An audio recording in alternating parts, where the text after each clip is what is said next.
지난주부터 약간 미국에서 나타나는 목소리인데 경기 침체가 지금 오고 있다.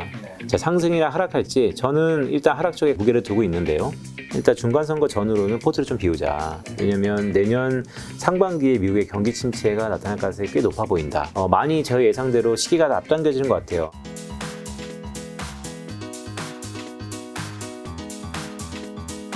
최근 한 달 동안 상이 굉장히 안 좋았죠. 아, 네. 많이 안 좋죠. 네. 어떻게 보고 계세요, 위원님은? 오늘도 그 말씀 좀 드릴 건데 분수령이자 갈림길이죠. 근데 이런 전망을 하기에 앞서서 많이 좀 힘드세요. 네. 그래서 가장 중요한 것은 지난번에도 약간 제가 언급을 드렸지만 지금의 반등을 어떻게 대응해야 되는가. 이 대응의 영역인 것 같고요. 그러니까 지금부터 반등이 시작인 건가. 그렇다면 지금부터 물타기 아니면 현금을 가서 네. 현금을 가지고 좋은 종목을 사서 계속해서 수익률을 다시 한번 회복해야 되는 것인가. 네. 아니면 경기 침체가 온다 그러는데 다 반영됐다고 하시는 분들도 있지만 경기 침체를 앞두고서 다시 한번 현금화를 해야 되는가에 대한 의견이 분분한 상태인 것 같아요. 네. 근데 저는 지난번에도 와서 말씀드렸던 것처럼 이미 사셨던 분들은 지금의 기술적 반등에 대해서 상당 부분 향유를 하시고 기대 수익률을 낮추면서 손절과 익절을 적당한 선에서 11월 달까지는 포트폴리오를 좀 비우는 게 어떨까. 그렇게 보는 이유는 경기 침체가 이번에는 좀 다른 성향으로 올 가능성이 높기 때문에 경기 침체가 온다면 그때 또 다른 기회가 있을 수 있다. 그래서 지금까지 참으셨던 분들은 다시 무리해서 주식을 사는 것은 물론 남들이 안 살 때 주식을 사야 되고요. 네. 남들이 생각 안 할 때 시계를 그려야 되는 건 맞지만 한 고비를 더 넘기고 해도 충분하지 않을까라는 말씀을 조심스럽게 드리고 싶습니다. 그래서 지난 한 달 동안에도 그런 부분들에 과연 그런 전망이 맞는가, 달라지는 것들은 무엇이 있는가에 대해서 점검을 했고요. 공교롭게 오늘 또 오기 전에 바로 옆에 있는 나라에서 전 총리가 또 피격 사건이 있었어요. 그래서 깜짝 놀랐습니다. 네, 깜짝 놀랐죠. 그런데 공교롭게도 오늘 뒷부분에서 말씀을 좀 드리겠지만 이런 정치 사회를 다 차치하고 그냥 투자 관점에서 봤을 때 어떻게 바라봐야 되는가. 네.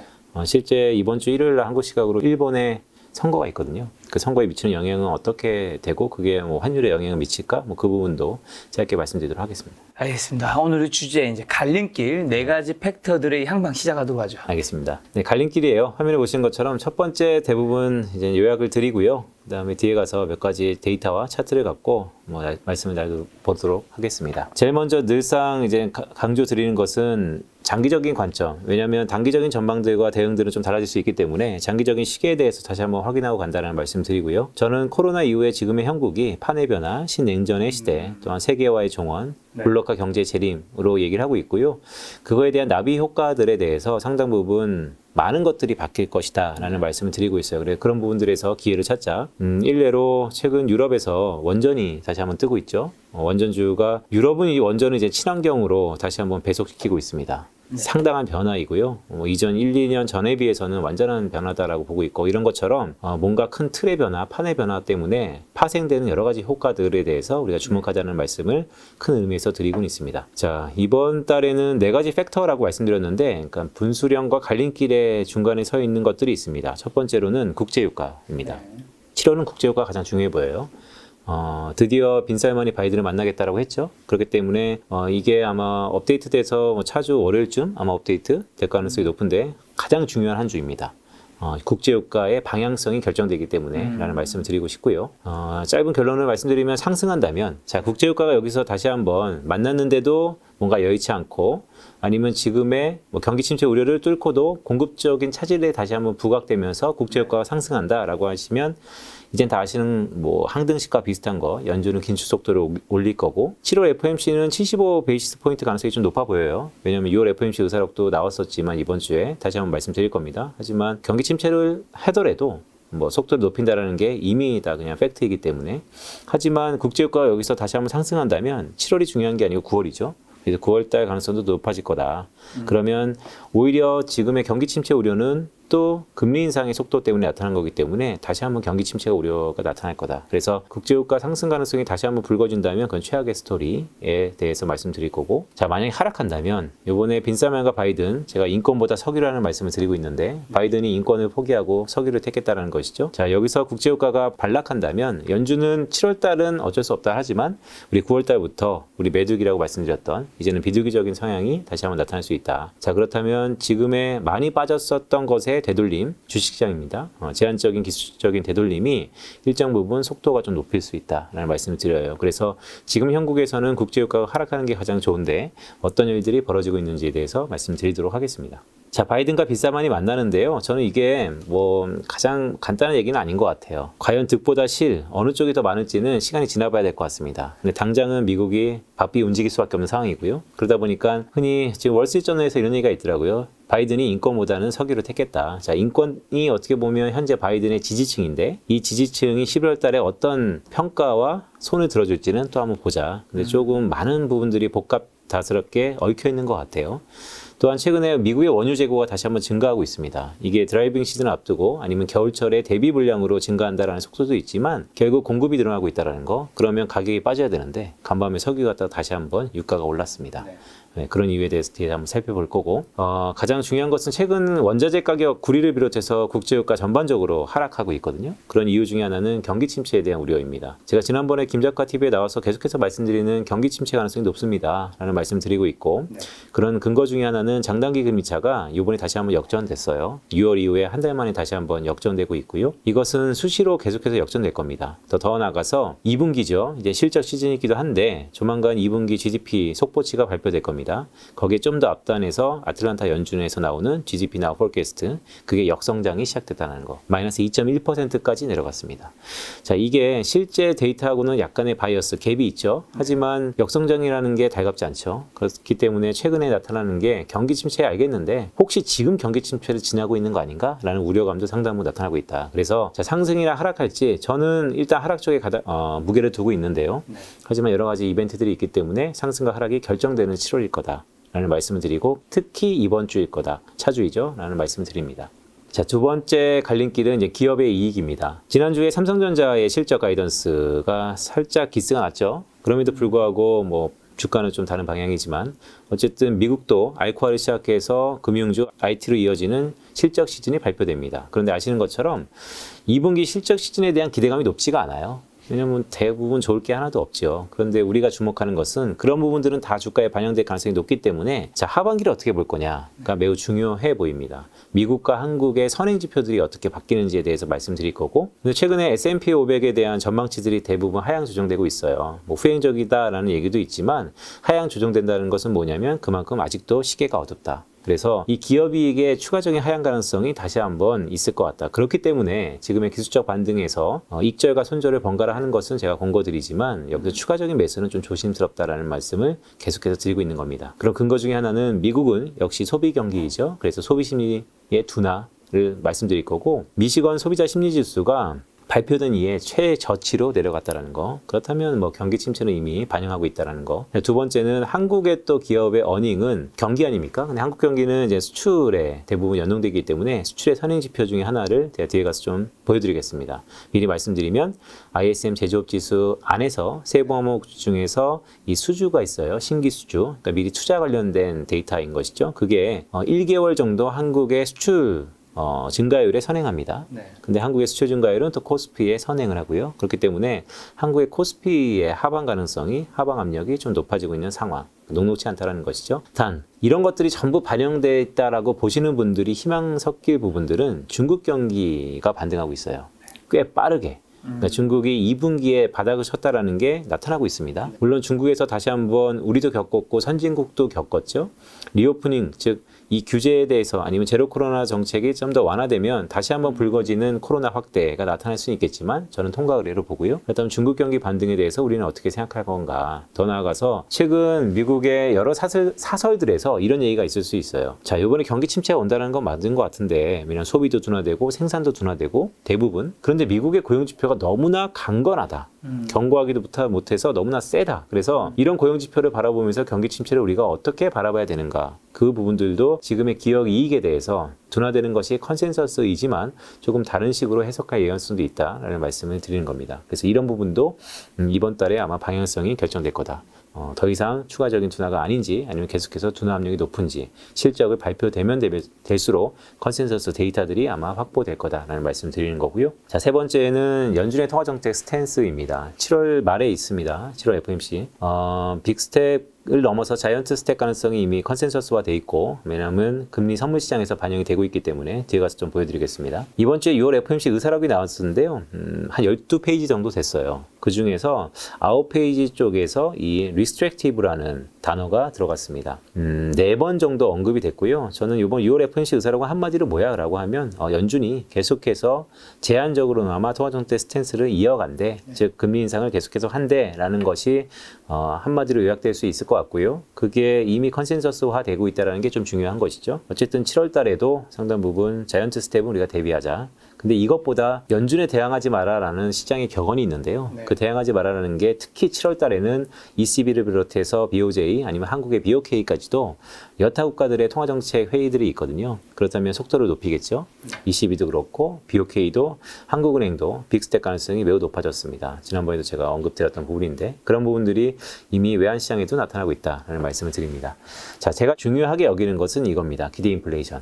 결국 이 기대 인플레이션을 오늘 이런 말씀을 좀 드리고 싶어요. 기대 인플레이션에 대해서 우리가 연준은 기대 인플레이션은 헤드라인 CPI가 영향을 미치고 헤드라인 CPI는 국제 효과가 미치기 때문에 특히 이번 달에 국제 효과 향방이 결정된다면 기대 인플레이션이 내려갈 수 있다라는 게 어느 정도 이제 항등식으로 우리가 이해를 하고 있죠. 근데 거기서 더 나가서 최근에 연구 보고서에서 이런 얘기들이 나옵니다. 미국의 기대 인플레이션을 잘 한번 보자. 이게 행동 경제학에 군중 심리가 있다. 뭐냐면 어떤 그루들이 계속해서 물건값이 높아질 거라고 믿는 그 자체. 그러니까 결국 신뢰성이라는 거죠. 그것 때문에 연준이 강압적으로 고압적으로 금리 인상 속도를 높이는 건데 그 신뢰성은 연준뿐만 아니고 중앙은행도 어느 정도 책임이 있다는 게 최근의 학설입니다. 그래서 이런 부분들도 기대 인플레이션에 영향을 줄 수 있는 개연성이 있어서 뒤에 가서 좀 말씀드릴 거고요. 끝으로는 여전히 이제 외환시장이죠. 저는 이코노미스트 이전에 모든 위기와 기회는 외환시장에서 시작된다는 말씀을 계속해서 드리고 있어요. 특히 이견이 좀 갈렸죠. 저는 여전히 유로화는 달러 대비 페리티, 그러니까 1대1, 그러니까 유로화가 약해진다는 것이죠. 그렇게 말씀을 드리고 있는데 어쨌든 7월 달에 ECB가 이번에 꽤 크게 금리를 올린다라는 얘기를 하고 있어요. 공교롭게도. 근데 제가 이 말씀을 화면에 보시는 것처럼 nevertheless, 그럼에도 불구하고 유로화는 경기 침체에 대한 가능성 때문에 좀 더 약해질 거다라는 말씀을 드리고 있습니다. 또 이제 원화가 어느 정도 뉴노멀이다라는 말씀을 많이 들으세요. 나오고 있어요.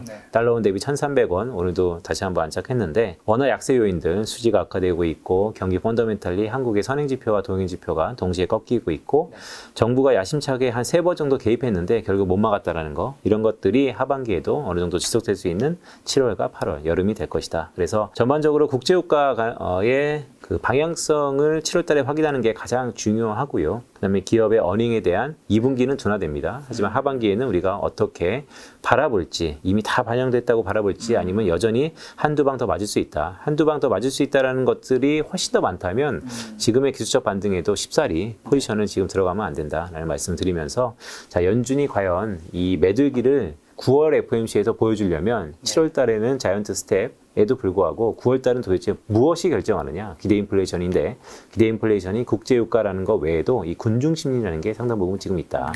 모든 사람들이 지금 물가가 오를 거라고 두려워하고 있습니다. 6월 달 CPI가 아마 이게 업로드 되고 그저 금요일쯤 발표되겠죠? 여전히 다시 한번 높아질 것 같습니다. 지금 컨센서스가 전망치들이 헛갈리고 있어요.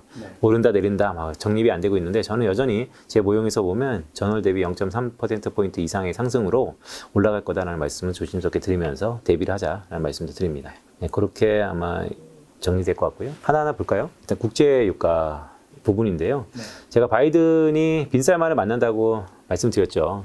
근데 이게 이제 인권을 포기하고 서기로 택한 가장 큰 이유는 이 지지율입니다. 화면에 보시는 것처럼 역대 미국의 대통령들이 쭉 있습니다. 아이젠하워부터 트럼프까지.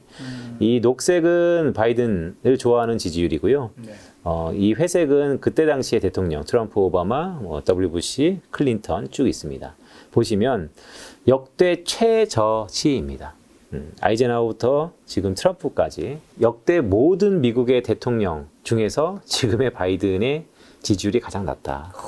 네, 이 말은 건 뭐냐면 조만간 11월 달에 있을 중간선거에서 어떻게 보면 정치인으로서는 사형선고, 레임덕에 빠질 가능성도 있기 때문에 지금은 무엇이든 한다. 그래서 무엇이든 하는 것이 제1번 타겟으로서 무조건 국제효과를 잡고 그 국제를 잡기 위해서는 중동의 맹수인 사우디를 만나야 되는데 사우디는 그전에 다들 아시는 것처럼 워낙 인권적으로 비판했기 때문에 네. 이걸 어떻게 풀까에 대해서 상당히 복잡스러운 상황에서 안 만나냐 만나냐 얘기가 나왔는데 일단 만나기로 했다. 그래서 정상 간에 만나잖아요. 정상끼리 만난다는 것은 어떤 의미가 있을까요? 뭔가 이미 뭐 그렇죠. 정리됐겠죠. 네, 그래서 저는 그런 부분들에 대해서 어느 정도 기대를 좀 갖고 있다라는 말씀드리면서 그게 시장에 얼마나 반영될까가 좀 초미의 관심사인 것 같습니다. 자, 근데 바이든의 미묘한 입장 변화가 이 사우디뿐만 아니고 저는 이 젤렌스키한테도 좀 있는 것 같아요. 지난주에 연설을 했는데요. 샌프란시스코 가서 연설을 했었나? 거기서 어떤 얘기를 했냐면 나 이미 러시아, 바이든입니다. 이미 러시아가 침공할 줄 알고 젤렌스키한테 몇 번 경고를 했는데 젤렌스키가 그것을 귀담아 듣지 않았다. 그러니까 뭔가 스탠스가 좀 바뀌고 있죠. 그전에는 러시아에 대한 강한 비판. 왜냐면 젤렌스키가 미국 의회에 가서 이런 연설을 했어요. 911, 911을 잊지 마라. 그렇기 때문에 적극적으로 수많은 돈을 들여가면서 미국이 지원한 거 아닙니까? 그렇기 때문에 제 예상보다 훨씬 더 길어지면서 지금까지 오고 있고 근데 지금 어떻게 됐습니까? 돈바스 지역은 역시 러시아한테 편입되고 있습니다. 그러니까 이제 바이든이 글쎄요 너무나 장기화돼서 결국 인플레이션 압력이 다시 한번 불거졌고 그래서 이 미묘한 입장 변화가 저는 하반기에 지금은 사람들이 눈여겨보진 않지만 저는 꽤 중요하게 보는 것 중에 하나입니다. 왜냐하면 이 이후에 미국의 많은 뭐 파이낸셜 타임즈 아니면 월스트리트저널에서 어떤 내용들이 나오고 있냐면 이거 봉합 가능성이 좀 높아졌다라는 얘기도 심심찮게 나타나고 있어요. 네. 또 근데 한편으로는 러시아 쪽에서는 아니다 더 오래 갈 거다라는 얘기하고 있고 그러니까 뭔가 그전하고는 조금 변화가 시작되고 있다는 게 좀 중요해 보입니다. 자, 수급을 볼까요? 데이터를 보시면 오른쪽 차트입니다. 파란색은 모두에 말씀드렸던 것처럼 원유 재고입니다. 재고가 이렇게 줄었어요. 그러니까 이거는 뭐 더 이상 신냉전 판의 변화다라는 말씀을 드릴 수도 있고요. 근데 최근 들어서 더 이상은 재고가 줄질 않고 조금이라도 올라가고 있습니다. 그러니까 공급이 는다라는 것이죠. 공급이 늘면 이 유가에 단연 반영이 되겠죠. 그래서 최근 이 유가의 상승세가 일부 좀 꺾이고는 있습니다. 이게 되게 중요한 부분이죠. 이 큰 시계를 보면 얼마나 유가가 올랐는지 알 수 있겠죠. 미국의 휘발유 가격이에요. 갤런당 달러인데요. 한 2.5불 정도 하다가 이제 5불 정도 올라갔다니까 거의 2배입니다. 한국보다 비싸다고 하죠. 그러니까 당연히 들끓는 거는 뭐 당연한 상태이고요. 그래서 이 국제유가의 향방이 정확히 원유 재고랑 휘발유 가격은 정반대의 의미이기 때문에 최근 재고가 데이터 상에서 더 이상 줄진 않고 이제 다시 한번 증가하고 있다는 게 7월 달에 국제유가의 방향성을 봤을 때는 좀 더 이젠 하락 압력으로 데이터상은 가리키고 있다. 그래서 이번 주죠. 이번 주에 만나는 이 빈쌀만의 관계 또한 원유 재고의 흐름들을 놓고 보면 일단은 상승폭보다는 하락폭에 좀 무게를 잡고 있다라는 긍정적인 시각도 있다는 말씀을 드려요. 자, 그러면서 화면 한번 보시죠. 저는 뭐 늘상 제가 이코노미스트 할 때도 뭐 이런 부분 한두 번 봤는데 이렇게 전면에 나선 적은 없는 것 같습니다. 미국의 중요한 이제 IB들이죠. CT랑 JP 모건이랑 붙었습니다. 자, 앞으로 유가는 CT는 올해 연말에 배럴당 65달러. 그러니까 이유는 경기 침체. 그러니까 당연히 수요 둔화 부러질 거고 유가는 이제부터 쇼쳐라. 유가 원유주, 정유주 다 쇼쳐라. 끝났다. 라고 하는 게 CT의 콜이고요. JP모간은 사실 페이퍼를 보면 이 정도까지는 아니에요. 여러 가지 시나리오 중에 하나입니다. 그래서 러시아의 우랄유가 전면적으로 공급이 차단되다라고 한다면 궁극적으로 공급적인 샥 때문에 배럴당 380불 이상까지도 올라갈 수 있다. 그러니까 정반대의 뷰인 거죠. 자, 여러분들은 CT입니까? JP모간입니까? 이 부분들을 지금 시점에서 좀 질문을 드려도 재밌을 것 같습니다. 여기서 궁금한 거는 뭐 CT나 JP모건이 이 동네 뭐 이제 장사 하고 있는 그런 데가 아니잖아요. 그렇죠. 글로벌 이제 금융회사인데 이렇게 차이가 날 수 있나요? 네, 간혹 있어요. 간혹 있는데 지금처럼 저는 이거를 이제 들고 온 이유는 그겁니다. 전망은 가정에 따라서 달라질 수 있죠. 근데 말씀 주셨던 것처럼 너무 중요한 포인트를 찝어주셨는데 이거 글로벌 기업들이거든요. 글로벌 기업들이 이렇게 자기의 레퓨테이션을 걸고 이렇게 스트레이트포워드하게 콜을 내린다는 게 뭐냐면 그만큼 지금 가장 중요한 가격 변수가 뭐야 라고 한다면 유가라는 거고 그게 7월 달에 분수령이 왔다라는 것이죠. 그래서 다른 데이터들, 다른 뉴스 플로우들 다 확인하셔야 되죠. 충분히 그렇게 하고 계시고요. 그런데 특히 이번 주에는 유가가 중요하다라는 말씀드립니다. 저는 글쎄요, 뭐 늘상 그렇지만 이 중간 어디에서 뭐 수렴하지 않을까 이렇게 보고 있습니다. 자, 경기 침체 확률 보겠습니다. 국제유가의 하방 압력으로 나타나고 있는 것이죠. 왼쪽은 이제 월스트리트저널에서 미국의 이제 월가의 아이비들 이코노미스트한테 쭉 물어본 것이죠. 자, 경기 침체 올 것 같아? 1년 뒤에 얼마나 올 것 같아? 근데 최근에 이렇게 급등했다는 거. 자, 이렇게 빠른 속도로 급등한 적은 사실 진짜 경기 침체가 왔을 때 이렇게 빠른 쪽에 급등했습니다. 그래서 모든 데이터들이 일단 경기 침체의 가시화를 보고 있고, 저는 지난주부터 약간 미국에서 나타나는 목소리인데 경기 침체가 지금 오고 있다. 그냥 1분기에 마이너스 1.6% 역성장했지 않습니까? 그런데 2분기에도 이렇게 역성장 가능성이 높아졌다는 게 아틀란타 GDP 나우 전망치고, 더 재밌는 것은 이 매크로 시티 인덱스. 이 매크로 시티 인덱스는 아시는 것처럼 실적치와 기대치의 차이예요. 그래서 이렇게 내려간다는 것은 뭐냐면 기대보다 나오는 데이터들이 다 부진했다. 저조했다. 그러니까 근데 여기서 더 재밌는 건 뭐냐면 이렇게 폭이 큰 거는 뭘까요? 기대치보다 실적치가 훨씬 더 많이 내려갔다라고도 우리가 해석할 수 있다는 것입니다. 그만큼 경기가 안 좋다는 거. 자, 2분기 초미의 관심사예요. 모든 글로벌 IB들 중에서 가장 낮게 전망하는 것도 0.5에서 1%까지는 플러스를 전망하고 있습니다. 근데 우리가 2020년 코로나 사태 이후에 지금까지 대부분 전망들이 다 기스나면서 생각지도 않게 한번 큰 폭의 하락을 경험했던 경험이 있다라는 것이 저는 조금 느낌은 좋지 않다라는 말씀을 드려요. 자, 어닝입니다. 제가 여기 오려고 어저께 새벽 3시에 다시 한번 업데이트를 했습니다. 김 작가님한테 카톡 보내려고 그랬는데 답변이 없을 것 같아갖고 내가 사실 답변이 있는 것도 이상하지 않나요? 그렇죠. 네, 그랬을 것 같아요. 좀 늦었습니다. 왜냐하면 미시간대 소비자 심리 뉴스 오랜만에 이게 풀리 데이터입니다. 사실 이 78년 전까지는 띄엄띄엄 발표됐어요. 매월 발표된 게 아니고요. 월간마다 발표되고 분기마다 발표되고 했었는데 월간으로 나온 것하고도 좀 엮어봤습니다. 보시면 지금 50포인트예요. 이거는 기준이 장기 평균이 100입니다. 그래서 50포인트라는 것은 자, 이렇게 빠른 속도로 내려간 적도 별로 없고요. 여기 있었는데 라고 보면 서프라임, 있었는데 라고 하면 뭐 IT 버블, 별로 없습니다. 그럼에도 불구하고 레벨도 이렇게 낮다. 그래서 70년대, 80년대를 얘기하는 이유는 그때만큼 소비 심리의 이 군중 심리 자체가 좋지 않다라는 말씀을 드립니다. 자, 이렇게 소비 심리가 안 좋은데 소매 매출은 시차를 갖고 한 1, 2개월 시차를 갖고 소비 매출이 안 좋아지겠죠? 그렇다면 기업의 어닝 자체도 소비재를 비롯해서 대부분 좋아질 리가 없죠. 그래서 이번에 실적 시즌에도 하반기 전망이 좀 안 좋을 거다. 그러면 주가가 반등하려면 전망보다 빨리 기대치가 하향 안정화돼야 된다라는 게 우리의 관전 포인트라고 볼 수 있겠습니다. 자, 이것은 잘 따라오셔야 되는데요. 이제 한국입니다. 왼쪽 차트는 제가 모두에 말씀드렸죠. 파란색은 ISM 제조업 지수, 그러니까 ISM이라는 기관에서 미국의 제조업자들한테 전부 다 서베이를 하는 겁니다. 다음 달에 경기 좋을 것 같냐? 경기 좋아? 그렇다면 수주, 그러니까 더 투자를 많이 할 거 아니야? 주문이 더 많을 거 아니야? 이런 걸 전부 다 트래킹한 건데요. 보시면 파란색이 이렇게 최근 곤두박질 치고 있어요. 50 수축과 기준선, 수축과 확장을 나누는 50보다 밑으로 내려왔습니다. 근데 저는 이게 어디에 선행 지표다라고 말씀드리는 거냐면 한국의 수출 증가율에 1개월 정도 선행하는 거예요. 그럼 다음 달에도 수출은 안 좋을 겁니다. 이게 이미 데이터가 나타내고 있고 상관관계, 즉 콜리레이션은 0.9 정도 됩니다. 그러니까 10번 중에 9번은 맞춘다는 것이죠. 자, 그런데 이 수출을 우리가 왜 이렇게 봐야 되냐? 오른쪽 차트에 보시면 한국의 코스피, 뭐 레벨도 마찬가지인데요. 이해를 돕기 위해서 전년 동월 대비 증가율을 갖고 왔습니다. 전년 대비 동월 증가율하고 또 코스피, 한국의 수출 증가율하고 상관관계가 또 0.95 이상이에요. 그러니까 이것도 저 10번 중에 9번이 맞는다는 것이죠. 그렇다면 자, 확률 게임 아닙니까? 미국의 ISM 제조업지수 신규 수주가 줄었다. 그럼 다음 달에도 수출은 안 좋아질 가능성이 90%. 그랬을 경우에 한국의 코스피 증가율 폭도 안 좋았던 것이 90%. 그렇다면 지금의 반등의 폭이 얼마나 클 수 있을까에 대해서는 약간의 퀘스천. 일단 녹록치 않다는 말씀드립니다. 자, 세 번째 바뀌어야 된다는 게 또 연준의 스탠스라는 말씀을 드렸고요.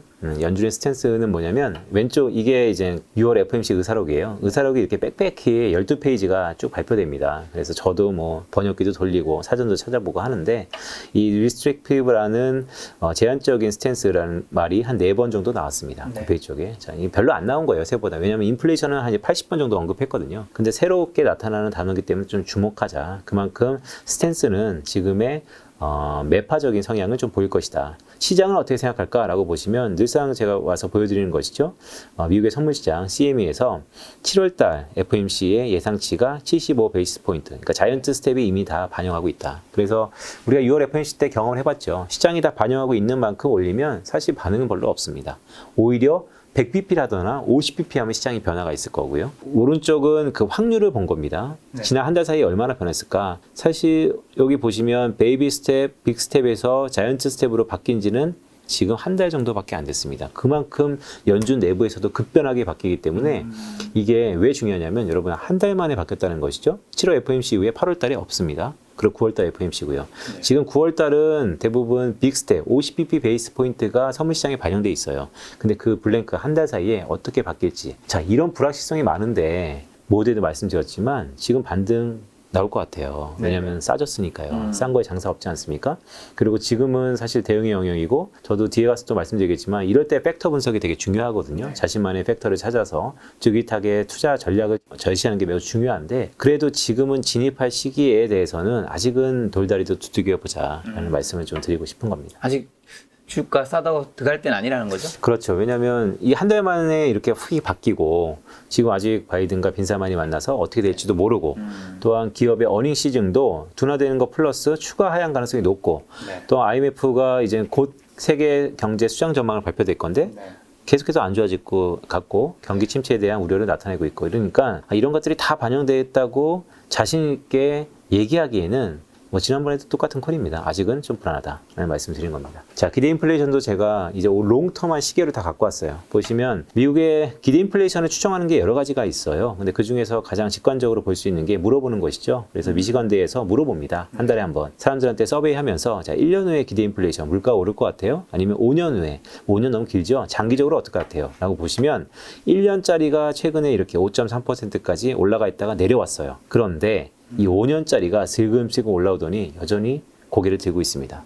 자, 이거를 딱 보면 일단 7월 달에는 예상대로 가는 거고요. 자이언트 스텝. 근데 이 다음에도 좀 중요한데 한 달마다 발표되기 때문에.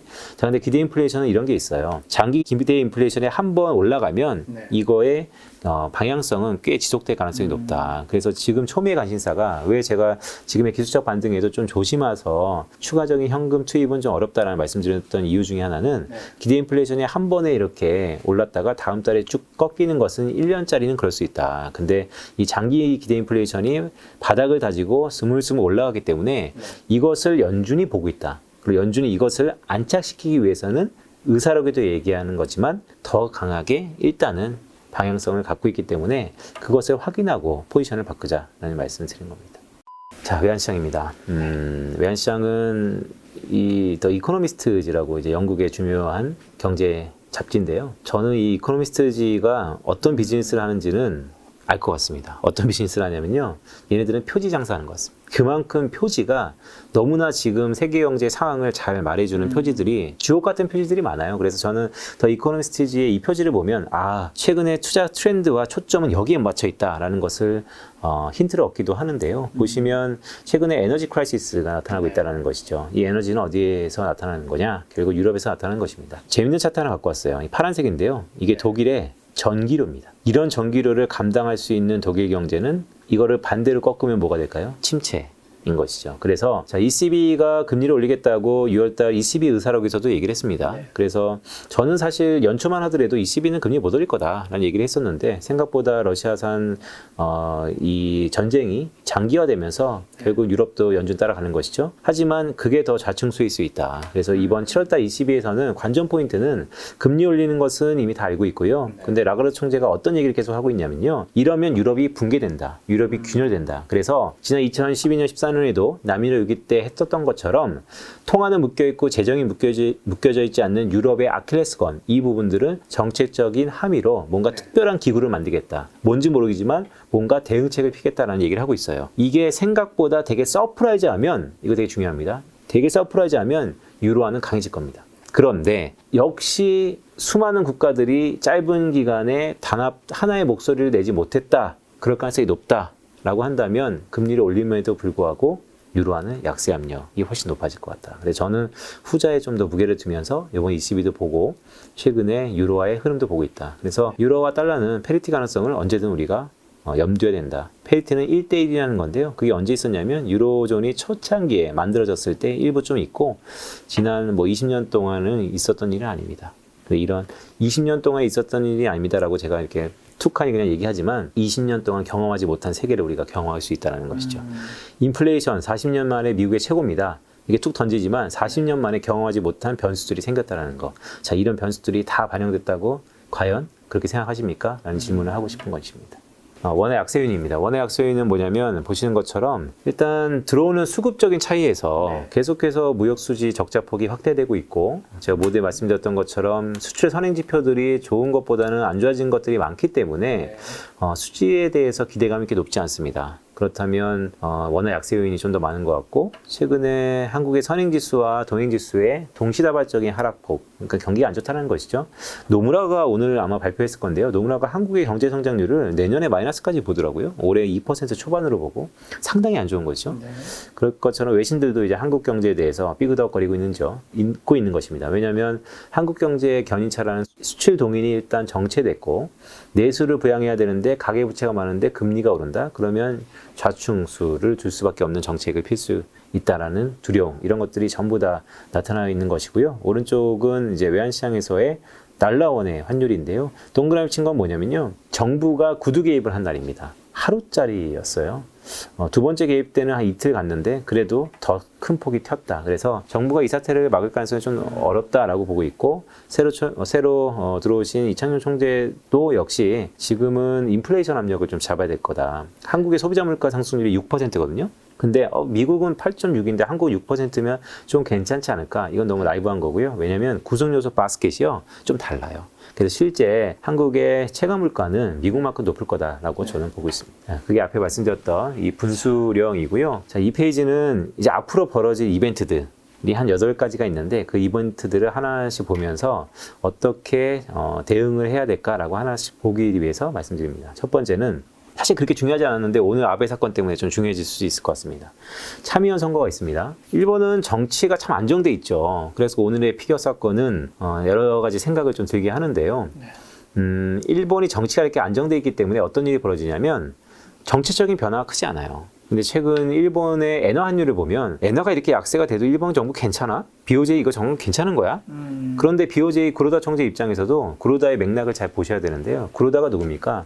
지금 이제 심정지 상태인 아베와 같이 아베노미스를 일본에 들어왔던 창시자인데요. 근데 구로다 총재의 임기가 내년 4월에 완료되거든요. 네. 그렇다면 거의 구분등선 왔죠. 지난 10년 넘게. 네. 근데 이 판국에 다시 한번 이 정책을 되돌린다? 아베노믹스를 다시 끝낸다? 그럴 가능성은 저희 거의 없다고 봅니다. 그렇기 때문에 구로다 총재를 움직이려면 일본 정치권에서 변화의 목소리가 상당 부분 있다면 구로다 총재가 움직이겠죠. 근데 일본은 변화가 거의 없거든요. 네.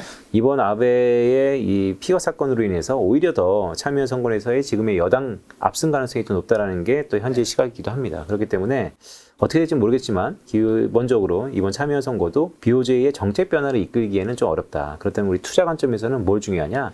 엔화는 여전히 약세 압력이 좀 높아질 것 같다. 말씀드립니다. 두 번째, 7월 12일은 디폴트 옵션이라고 해서 이거 퇴직연금 관련된 거. 연초만 하더라도 되게 뜨거웠어요.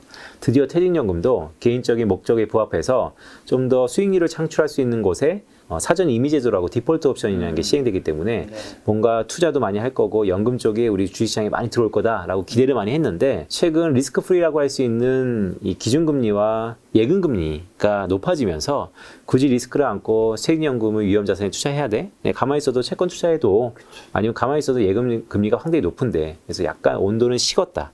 하지만 한국의 퇴직연금 역사상 매우 중요한 변화가 있는 날이기 때문에 그래도 우리가 한번 주목하자라는 말씀을 드리면서 세 번째는 이제 수요일입니다. 수요일날 이제 금통위가 있습니다. 저는 지난번에도 계속 전망을 드리고 있지만 빅스텝을 가능성을 보고 있고 한국은행이 공식적으로 외환시장에 개입하진 않죠. 근데 지금 외환시장은 구두 개입을 정부가 함에도 불구하고 보조는 좀 맞춰야 되지 않습니까? 네. 그래서 빅스텝 가능성이 있는데 애석하게도 그럼에도 불구하고 우리 원화 약세를 붙잡을 수는 없을 것 같다라고 보는 이유 중에 하나는 다 반영되고 있다라는 생각이 좀 든다.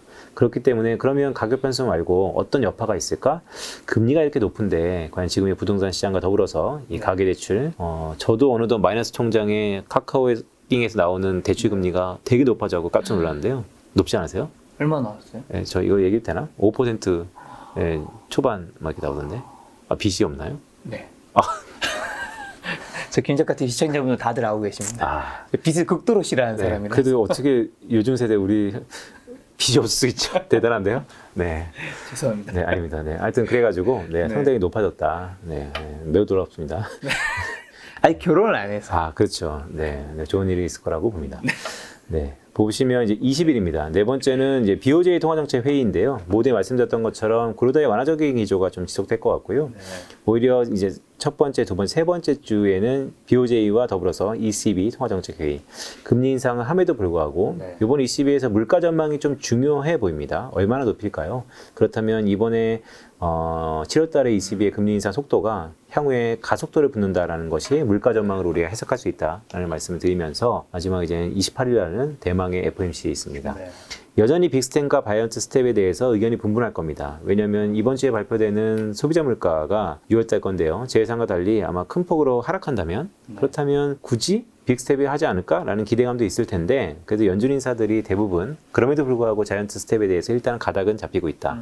근데 우리가 왜 중요하냐? 이 7월달보다는 9월달에 대해서 초점을 맞춰 있기 때문에 하반기는 9월달 이 매우 중요하기 때문에 라는 말씀을 드리면서요. 이 바이든과 사우디의 방안에서 국제유가 향방이 결정된다는 거 말씀드렸고 또 약간 마이너하지만 옐런 재무장관이 이제는 재무장관 출신으로 한국에 오죠. 그래서 인플레이션 얘기를 좀 한다라고 하는데요. 저는 이거를 조금 상상의 나래를 펴볼까요? 8월달 잭슨홀에서요. 왠지 그냥 환율 관련돼서 뭔가 큰 모종의 합의 가능성이 좀 있지 않을까 하는 생각도 들어요. 그러려면 이 명분이 있어야 되는데 그게 각 국가들의 공통적인 부담이 인플레이션인 것 같아요. 그래서 인플레이션 때문에 나타나는 최근의 환율 정쟁이 자국통화의 약세보다는 자국통화의 강세를 이끄는 거 아닙니까? 네. 수입물가의 상승 때문에. 네. 자, 그렇다면 통화가 강세이면 그 국가의 펀더멘탈이 따라줘야 되는데 지금 모든 국가들이 다 안 좋아진 상태에서 비자발적 긴축을 하고 있는 이 국가들이 뭔가 모종의 합의가 잭슨홀에서 이끌려면 사전에 재무장관이 많이 다녀야 되지 않을까? 그런 생각에서 저는 옐런 재무장관의 한국의 방안을 좀 보고 있다라는 말씀도 드립니다. 네, 지금까지 이제 준비하신 얘기 했는데 몇 가지만 여쭤보면 네. 그럼 이제 첫 번째 하기만 하면 미국 물가, 소비자 물가 이제 CPI 네. 이번에 나오는 거 네, 네. 높게 나올 거라 생각하신다는 거죠? 네, 그러니까 8.6% 이상으로 나올 가능성이 좀 높아 보이고요. 네. 최근 뭐 국제유가가 약간의 업앤다운이 있어서 네. 왜냐하면 헤드라인이기 때문에 코어는 뭐 원만하게 하락한다 하더라도 경기 침체 때문에 헤드라인이 결국 연준이 주목한다. 왜냐하면 그게 기대 인플레이션에 주요하기 때문에 그래서 일단은 컨센서스는 제 전망과 달리 좀 내려간다는 컨센서스가 있는 것 같아요. 근데 저는 일단 제가 모형에서는 상승 가능성이 좀 높아 보인다. 이게 만약에 상승을 하게 되면 네. 주가는 더 한 번 더 출렁일 수도 있는 거겠죠, 당연히. 근데 그 상승이 결국 7월달 FOMC에서의 자이언트 스텝으로 연결될 가능성이 높은데 네. 그게 이미 많이 반영하고 있잖아요. 네. 상승하는데요. 생각보다 앞에 막 X자를 그리면서 9% 이상을 상승한다. 그러면 충격이죠. 만약에 근데 CPI가 떨어지면 네. 당연히 주가에는 이제 네, 떨어지면 좀 긍정적으로 해석할 것 같습니다. 자, 두 번째 7호 FOMC는 이제 자이언트랑 빅 중에서 네. 자이언트 스텝에 자이언트 가닥이 좀 스텝을 잡히는 것 같고요. 생각하고 계시고. 네, 이번에 FOMC 의사록을 보더라도 그렇고 물가에 대한 우려 이런 게 다 경기 침체 우려 아닙니까? 그럼에도 불구하고 연준이 이 기대 인플레이션을 잡기 위해서 속도를 높인다는 게 지금의 스탠스입니다. 리스트렉티브. 위원님도 지금 우리나라 주식시장의 주가가 네. 싸다고는 생각하시죠? 그렇죠. 이미 고점 대비 1000포인트가 코스피에 빠진 싸다고 상태고. 생각하는데 지금 사지 말라고 하는 거는 네. 여기서 아직 바닥을 확인할 수 없기 때문에 네. 좀 바닥을 확인하고 가자라는 네네. 그런 뜻인 것 같은데 네. 과연 바닥은 어디로 생각을 하시는 거고 그 다음에 네. 어쨌든 지금 안 사면 이제 언젠가 사야 될 타이밍은 어떤 네. 걸 좀 보고 들어가면 될까요? 네, 그러니까 밸류에이션 상에서의 지금 0.8배냐, 1배냐에 대한 논란이 작습니다. 네. 그런데 저는 레벨은 잘 모르겠어요. 근데 이제 시기를 말씀드리는 것은 저번에도 계속 말씀드린 거죠. 일단 중간선거 전후로는 포트를 좀 비우자. 네. 왜냐하면 내년 상반기에 미국의 경기 침체가 나타날 가능성이 꽤 높아 보인다. 많이 저희 예상대로 시기가 앞당겨지는 것 같아요. 한 3, 4개월 전만 하더라도 경기 침체에 올 수 있다? 아니면 온다? 그러면 내년 후반쯤? 네. 그러다가 점차 내년 중반? 아니면 뭐 이제 왔다라는 얘기도 있으니까요. 그래서 내년 상반기에 미국 기준으로 경기 침체가 나타난다면 그때가 아마 시그널일 수 있다. 그때 주가는 좀 더 내려가겠죠. 그래서 그때가 좀 더 우리가 안정적으로 살 수 있다. 주식은 어떤 마인드로 사야 되냐. 이 가격, 좋은 주식을 고르는 것도 매우 중요하지만 내가 어쨌든 지금 주식을 사서 계속해서 모아간다는 사람도 있었지만 언젠가는 팔아야 되는 거 아닙니까? 그렇다면 상대방이 이 주식을 나보다 훨씬 더 비싼 가격에 살 수 있을까? 는 반드시 생각해보고 들어가야 되는 거기 때문에 그런 의미에서 보면 경기 침체가 있을 때는 좀 더 사람들이 지금 가격보다 더 싼 가격을 원할 거 아니에요? 그러다 보면 전 시계적으로 좀 그럴 것 같다라는 말씀드리고, 그렇다고 마지막으로 아까 질문이 그럼 뭘 보고 우리가 해야 되냐? 결국 경기 침체 왜 오냐? 에 대해서 저는 금리 올려서 옵니다.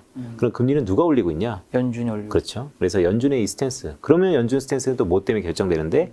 인플레이션, 기대 인플레이션. 그래 그게 다 이제 선순환과 메비우스 띠죠. 그렇기 때문에 결국 연준의 행태가 어떻게 우리가 얘기하는 매둘기적인 성향, 매파적인 스탠스를 보이면서 기대 인플레이션의 이 집단 군중 심리를 낮추면서도 그래도 경기 침체에 대한 큰 폭의 하락을 방어하는 완만한 금리 인상 으로 기조를 바꿀까? 그 미세한 변화가 어떻게 보면 하반기에 또 다른 관전 포인트. 지금 며칠 동안은 이제 증시가 살짝 반등하긴 했지만 네. 아무래도 대부분의 투자자분들이 계좌가 마이너스일 확률이 굉장히 맞습니다. 높은데 네. 그럼 이분들은 지금 마이너스 난 상황에서 네. 지금 이제 위원님 그렇게 전망하셨으니까 네. 가지고 있는 주식을 다 팔아야 될까요? 아니면 두 번째는 가지고 있는 마이너스 났으니까 네. 안 팔면 이제 물을 탄다거나 네. 아니면 세 번째는 그냥 그대로 둔다거나 네. 네. 네 번째는 네. 새로운 주식으로 네. 뭐 사거나 네. 할 수도 있겠죠. 그렇죠. 그러니까 지금 어쨌든 이런 거죠. 개별 지점에 있는 분들한테 연락을 해보면 미수 썼으면 마이너스 7에서 80포인트, 미수를 안 썼으면 마이너스 3에서 40포인트가 이미 하락했다고 합니다. 상당히 고통스러운 것이죠. 그렇죠. 왜냐하면 어떻게 투자를 했습니까? 많은 돈들을 줄여가면서 투자했기 때문에. 하지만 여기서 중요한 것은 뭐 그런 거 다 차치하고 이제 투자는 좀 정확해야 되고 객관적이어야 되니까요. 지금 새로이 앞에 무대에 말씀드렸던 것처럼 지금 주식을 사면 다른 사람들이 더 비싸게 사줄까요? 뭐 한 달 뒤에는 사줄 수 있죠. 네. 두 달 뒤에는 사줄 수 있죠. 네. 세 달 뒤에는 글쎄요. 그리고 내년도 경기 침체 가능성이 다 온다고 하는데 그럼 그 경기 침체 가능성이 좀 더 빨리 온다고 생각을 하는데 그러면 사람들이 다 그렇게 생각하고 있지 않습니까? 경기 침체가 온 다음에 좀 보자. 그러면 지금의 싼 가격에 들어간다 하더라도 오래 기다려야 된다. 오래 기다릴 수 있으면 하시면 되죠.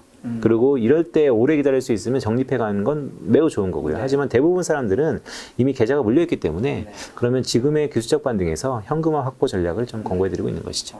지금 오래 기다리면 사도 된다는 식으로 말씀해 주셔서 궁금해진 게 네. 가치 투자하시는 분들, 맞습니다. 예를 들면 강방채 회장님이라든가 네, 네. 최윤철 대표님이라든가 네. 뭐 박성진 대표님 이런 이제 가치 투자하시는 분들 대부분은 네. 지금의 주가가 물론 더 떨어질 수도 있지만 네. 지금 너무 싸다. 맞습니다. 이 중에서 종목을 잘 찾아서 지금 안 사면 언제 살 거냐. 맞습니다. 이렇게 말을 하는 것과 네네. 지금 위원님이 말씀하시는 거는 조금은 네. 이제 다른 부분이 있잖아요. 네네. 왜 서로 좀 다르게 해석할까요? 기대 수익률의 차이인 것 같아요. 그러니까 그분들은 기대 수익률이 높으신 것 같습니다. 왜냐하면 전문가시잖아요. 그리고 가치 투자는 저는 이제 가치 투자보다는 팩터 투자라고 얘기를 하고 싶은데요. 하나의 기준을 갖고 하는 팩터 투자는 제가 몸담고 있는 두물머리도 추구하는 거고 저도 그 부분들에서 상당 부분 연구하고 집중하기 때문에 이 빅데이터 이코노미스트로 전향하지 않습니까? 매우 중요해요. 그래서 지금 사는 거 맞죠. 근데 문제는 기대 수익률이 너무 높다. 그리고 시간, 기회비용이 너무 크다.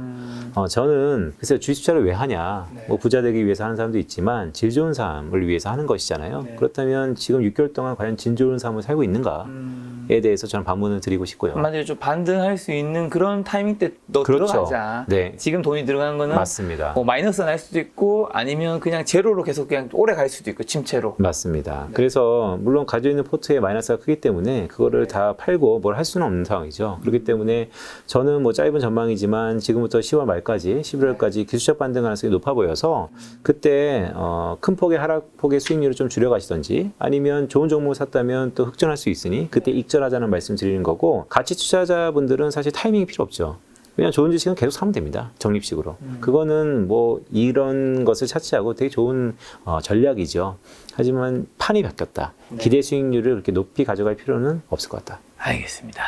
자, 여전히 지금 주식시장에 계신 투자자분 굉장히 힘들어 하실 것 같은데 마지막으로 시청자분들에게 조언 한마디만 주신다면. 네, 리오프닝이 돼가지고 일단은 뭐 경거만동하면 안 될 것 같고요. 그리고 자신만의 전략을 갖고 대응하는 게 매우 중요한 시기인 것 같습니다. 전망을 왜 하냐? 틀린데 계속 왜 하냐?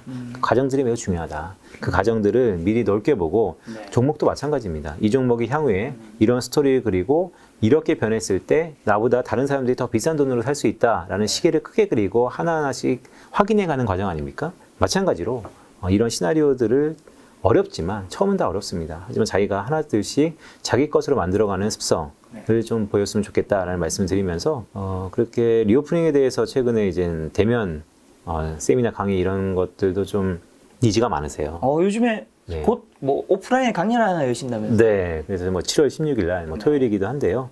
7월 16일 날 사이다경제랑 같이 조인트 해가지고요.